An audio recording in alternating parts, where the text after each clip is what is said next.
నమస్తే welcome to 99 TV నేను ప్రియాంక భారత్ పాకిస్తాన్ మధ్య మరోసారి జలయుద్ధం ముదురుతోందా ఒకప్పుడు ఉగ్రవాదం సరిహద్దు ఉద్రిక్తతలకే పరిమితమైన ఈ రెండు దేశాల మధ్య పోరు ఇప్పుడు సింధు నదీ జలాల చుట్టూ కొత్త మలుపు తిరిగినట్లు కనిపిస్తోంది.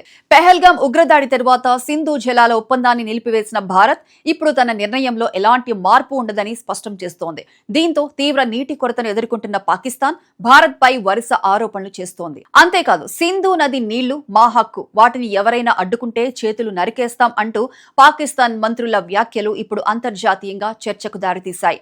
అసలు సింధు జలాల వివాదం ఇప్పుడు ఎందుకు మళ్లీ తెరపైకి వచ్చింది? భారత్ తీసుకున్న నిర్ణయం పాకిస్తాన్ ను ఎంతగా ప్రభావితం చేస్తోంది? రెండు దేశాల మధ్య దాదాపు 6 దశాబ్దాలుగా కొనసాగుతున్న సింధు జలాల ఒప్పందం భవిష్యత్ ఏంటి?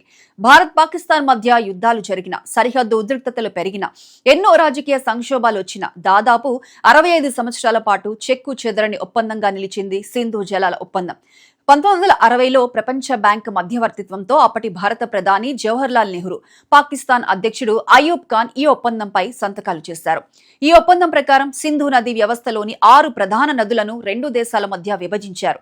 రావి, బియాస్, సెట్లెజ్ నదులపై భారత్ కు పూర్తి హక్కులు లభించగా సింధు, జీలం, చేనాబ్ నదుల జలాలను ప్రధానంగా పాకిస్తాన్ వినియోగించే అవకాశం కల్పించారు. ఈ ఒప్పందం ప్రపంచంలో అత్యంత విజయవంతమైన అంతర్జాతీయ జల ఒప్పందాల్లో ఒకటిగా చాలా కాలం గుర్తింపు పొందింది. అయితే పరిస్థితులు పూర్తిగా మారిపోయాయి. గత ఏడాది పెహల్గాంలో జరిగిన ఉగ్రదాడి తరువాత భారత్ తన వైఖరిని కఠినతరం చేసింది. సరిహద్దు దాటి ఉగ్రవాదానికి మద్దతు ఇస్తున్న దేశంతో సాధారణ సంబంధాలు కొనసాగించబోమని కేంద్ర ప్రభుత్వం స్పష్టం చేసింది. ఈ క్రమంలోనే సింధు జలాల ఒప్పందాన్ని అమల్లో నిలిపివేస్తున్నట్లు ప్రకటించింది. ప్రధానమంత్రి నరేంద్ర మోదీ అప్పుడే ఒక కీలక వ్యాఖ్య చేశారు. రక్తం నీరు కలిసి పారలేవు, ఉగ్రవాదం కొనసాగుతుంటే అదే సమయంలో సహకారం కొనసాగించడం సాధ్యం కాదని ఆయన స్పష్టం చేశారు.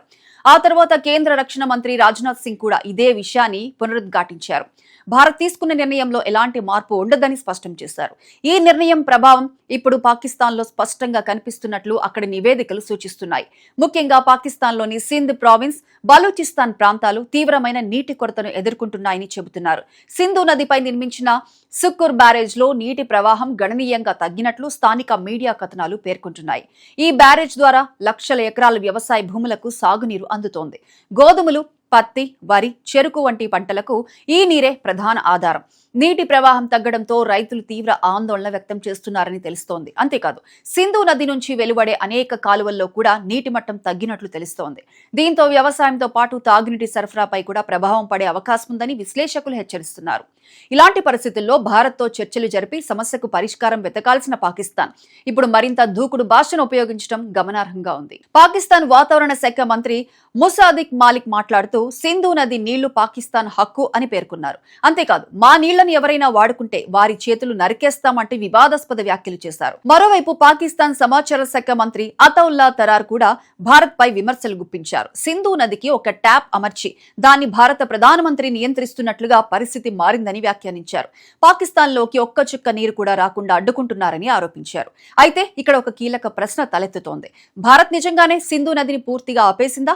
నిపుణుల అభిప్రాయం ప్రకారం ఇది అంత సులభమైన విషయం కాదు. సింధు నది వ్యవస్థ భారీ సహజ జల వనరులపై ఆధారపడి ఉంటుంది. మొత్తం నీటి ప్రవాహాన్ని ఒక్కసారిగా నిలిపివేయటం సాంకేతికంగా సాధ్యం కాదు. అయితే భారత్ కు లభించిన హక్కుల మేరకు నిల్వలు పెంచడం, ఆనకట్టల నిర్వహణ, జల వినియోగాన్ని గరిష్టంగా పెంచడం వంటి చర్యల ద్వారా పాకిస్తాన్ కు చేరే నీటి పరిణామంపై ప్రభావం చూపే అవకాశం ఉంటుంది. అందుకే ప్రస్తుతం జరుగుతున్న పరిణామాలను కేవలం నీళ్లు పూర్తిగా ఆపేశారు అనే కోణంలో కాకుండా భారత్ తన జల వ్యూహాన్ని కఠినతరం చేస్తోంది అనే కోణంలో కూడా చూడాల్సిన అవసరం ఉందని నిపుణులు చెబుతున్నారు.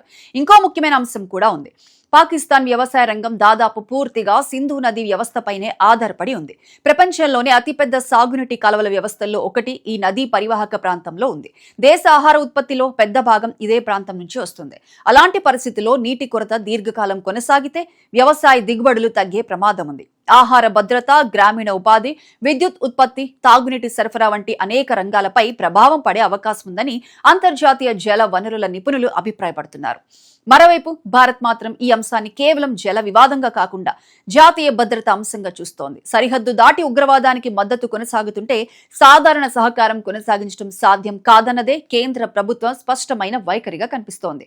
అందుకే ఉగ్రవాదం, జల ఒప్పందాలు రెండూ ఒకేసారి కొనసాగవని భారత్ ఇప్పటికే స్పష్టం చేసింది. మొత్తంగా చూస్తే సింధు నది ఇప్పుడు కేవలం ఒక జల వనరు మాత్రమే కాదు, భారత్ పాకిస్తాన్ మధ్య వ్యూహాత్మక ఒత్తిడి సాధనంగా కూడా మారుతోంది. ఒకవైపు పాకిస్తాన్ నీటి కొరతను ఎదుర్కొంటుంటే మరోవైపు భారత్ తన జాతీయ భద్రతా ప్రయోజనాలను ముందుంచి నిర్ణయాలు తీసుకుంటోంది. అయితే పాకిస్తాన్ మంత్రుల హెచ్చరికలు ఈ వివాదాన్ని మరింత తీవ్రతరం చేసే అవకాశాలు కనిపిస్తున్నాయి. ఇప్పుడు ప్రపంచం ఎదురు చూస్తున్న ప్రశ్న ఒక్కటే: రెండు అణ్వాయుధ దేశాల మధ్య సింధు జలాల వివాదం చర్చల ద్వారా పరిష్కారం అవుతుందా, లేక అది దక్షిణాసియాలో మరో దీర్ఘకాలిక వ్యూహాత్మక ఘర్షణకు దారితీస్తుందా? దీనికి సమాధానం రానున్న రోజుల్లో ఇరు దేశాల రాజకీయ, దౌత్య నిర్ణయాలపైనే ఆధారపడి ఉంటుంది.